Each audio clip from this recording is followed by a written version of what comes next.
AG ನ್ಯೂಸ್ಗೆ ಸ್ವಾಗತ. ಪಂತ್ ಬಾಳೆಕುಂದ್ರಿ ಗ್ರಾಮಕ್ಕೆ ಹೊಸ ಬಸ್, ಗ್ರಾಮಸ್ಥರಿಂದ ಡಿಪೋ ಅಧ್ಯಕ್ಷರಿಗೆ ಧನ್ಯವಾದ. ಪಂತ್ ಬಾಳೆಕುಂದ್ರಿ ಗ್ರಾಮಕ್ಕೆ ಹಳೆಯ ಬಸ್ನಿಂದಾಗಿ ಹಲವು ಬಾರಿ ಸಮಸ್ಯೆ ಎದುರಿಸಿದ್ದ ಗ್ರಾಮಸ್ಥರಿಗೆ ಕೊನೆಗೂ ನಿಟ್ಟುಸಿರು ಸಿಕ್ಕಿದೆ. ಗ್ರಾಮಕ್ಕೆ ಹೊಸ ಬಸ್ ಅನ್ನು ನಿಯೋಜಿಸಿರುವ ಹಿನ್ನೆಲೆ ಗ್ರಾಮಸ್ಥರು ಬೆಳಗಾವಿ ಡಿಪೋ ಅಧ್ಯಕ್ಷರಿಗೆ ಪತ್ರದ ಮೂಲಕ ಧನ್ಯವಾದ ತಿಳಿಸಿದ್ದಾರೆ. ಗ್ರಾಮಸ್ಥರ ಪ್ರಕಾರ ಹಳೆಯ ಬಸ್ನಲ್ಲಿ ಈಗಾಗಲೇ 2 ಅಪಘಾತಗಳು ನಡೆದಿದ್ದು, ಪ್ರಯಾಣಿಕರ ಸುರಕ್ಷತೆ ಪ್ರಶ್ನಾರ್ಹವಾಗಿತ್ತು. ಸಾರ್ವಜನಿಕ ಬೇಡಿಕೆ ಮತ್ತು ಸುರಕ್ಷತೆ ಮನಗಂಡ ಈ ನಿರ್ಧಾರಕ್ಕೆ ಗ್ರಾಮಸ್ಥರು ಅಭಿನಂದನೆ ವ್ಯಕ್ತಪಡಿಸಿದ್ದಾರೆ. ಹೊಸ ಬಸ್ ಅನ್ನು ಬಿಡುಗಡೆ ಮಾಡಿರುವುದು ಗ್ರಾಮಸ್ಥರಲ್ಲಿ ಸಂತಸ ಮೂಡಿಸಿದ್ದು, ಸಮಯಕ್ಕೆ ತಲುಪುವಿಕೆ ಹಾಗೂ ಸುರಕ್ಷಿತ ಪ್ರಯಾಣಕ್ಕೆ ಇದು ನೆರವಾಗುತ್ತೆ ಅಂತ ಗ್ರಾಮಸ್ಥರು ಹೇಳಿದ್ದಾರೆ.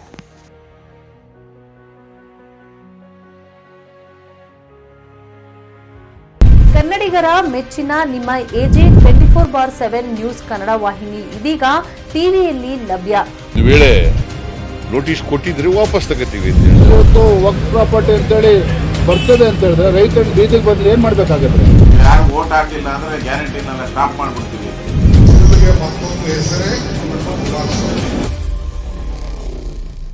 ಕರ್ನಾಟಕ ಮತ್ತು ದೇಶ ವಿದೇಶ 360 ಡಿಗ್ರಿ ಸುದ್ದಿ ಹಾಗೂ ಉತ್ತರ ಕರ್ನಾಟಕ, ಬೆಳಗಾವಿ, ಬಾಗಲಕೋಟೆ, ಧಾರವಾಡ, ಹಾವೇರಿ, ಗದಗ, ಬಿಜಾಪುರ ಜಿಲ್ಲೆಯ ಕ್ಷಣ ಕ್ಷಣದ ವಿವರವನ್ನ ಪಡೆಯುವುದಕ್ಕೆ ಎಜೆ 24/7 ನ್ಯೂಸ್ ಕನ್ನಡ ವಾಹಿನಿಯನ್ನ ಲೈಕ್ ಮಾಡಿ, ವಿಡಿಯೋಗಳನ್ನ ಶೇರ್ ಮಾಡಿ, ಕಮೆಂಟ್ ಮಾಡುವ ಮೂಲಕ ನಮ್ಮ ವಾಹಿನಿಗೆ ಸಹಕಾರ ನೀಡಿ ಮತ್ತು ಚಾನೆಲ್ ಅನ್ನ ಸಬ್ಸ್ಕ್ರೈಬ್ ಮಾಡಿ. ಧನ್ಯವಾದಗಳು.